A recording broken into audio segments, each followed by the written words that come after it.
Hi everyone, Simon Keeling here with your flying weather outlook for the weekend and week ahead, brought to you exclusively by Flyer in association with weatherschool.co.uk. Thanks again for watching. On what's going to be a colder week, it will be the weekend and into next week before it turns colder. Then we've got lowering freezing levels, we've got an increased risk of icing, and we've got wintry showers to come as well. More on that in just a moment. Firstly, my next aviation weather school is getting very close. This is going to be a live online course, and it's going to be held on the Tuesday evenings, the consecutive Tuesday evenings of the 26th of November and the 3rd of December between 6:30 p.m. and 9 p.m. We'll do this live via Zoom. You'll get access to a recording of each of the sessions for up to a week after each of those sessions, and I'll build your confidence in weather. I'll get you flying more, and I'll get you spotting weather windows. It's for everybody, whatever your flying experience, from pre-PPL right the way through to commercial pilots. You can book your place now. I've got 2 slots available. Go to weatherschool.co.uk. If you go down to aviation, click on Aviation Weather School, the live online course. Take a look down there. It tells you everything that's on the course, and then you can book your place now by just clicking on the right hand side. It'll be absolutely super to see you there. Okay, so cold weather ahead. And firstly, I'm just going to show you these charts. These are the freezing level forecast charts.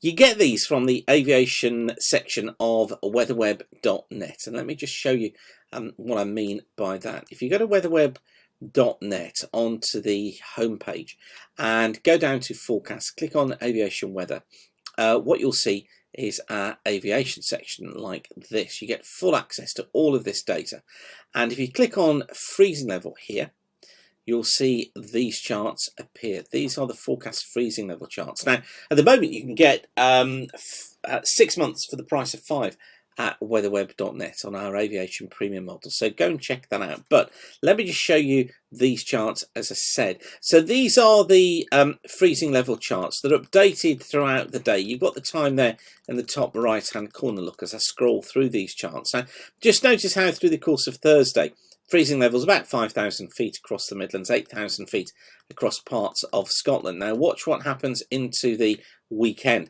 Notice here, midnight Saturday, we're seeing some lower freezing levels coming through, 2,000 foot there getting into Scotland as a front moves in.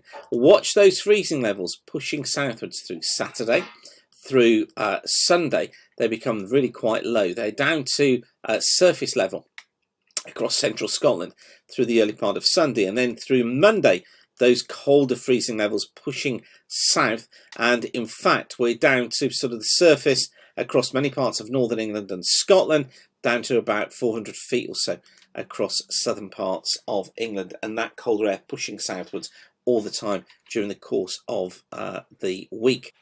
So that's the main story of the weather really, and you'll notice that through the charts as we go forwards. But for Thursday, we've got a front moving its way eastwards, we've got a front moving its way southwards, plenty of cloud, a little bit of drizzle for northwest Scotland where it'll be non-VFR this afternoon, but other areas apart from the cloud look as if they are going to be reasonably flyable.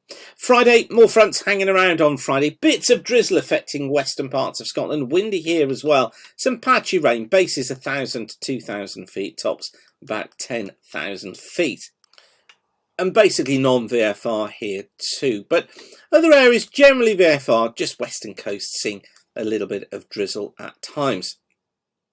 On to Saturday, and the cold front is across northern England, northern Wales, southern parts of Ireland. Here I think generally non to marginal VFR conditions, bases 1,000 to 2,000 feet, tops 8 to 10,000 feet. Further south generally VFRable. Here we're looking at bases of around 3,000 feet, tops about 10,000 feet. North of the front again becomes flyable, and bases around 4,000 feet, tops at 10,000 feet. But then another front getting into northern Scotland, here bringing strong winds, non-VFR conditions, less than 1,000 foot bases, 15,000 foot tops as that front comes in, and that's the start of that colder air, which through Sunday then pushes its way southwards through the country.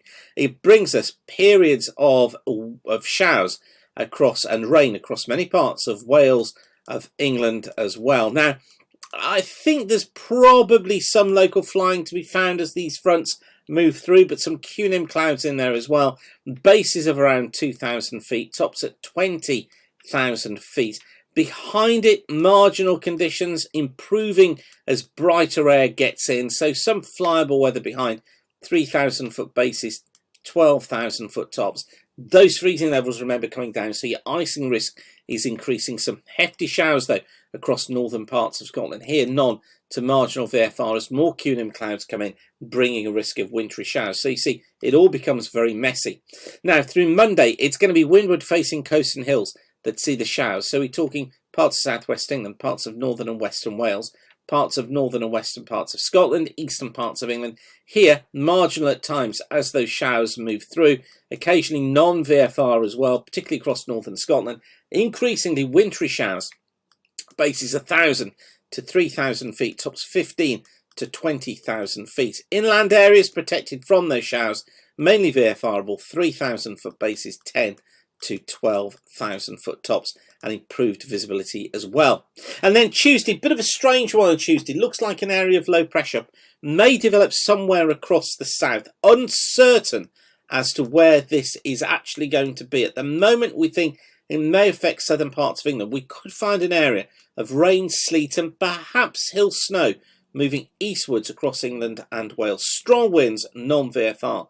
Behind it, marginal conditions to VFR in showers, though, as well, getting into northern and eastern parts of Scotland. So a bit of a messy one.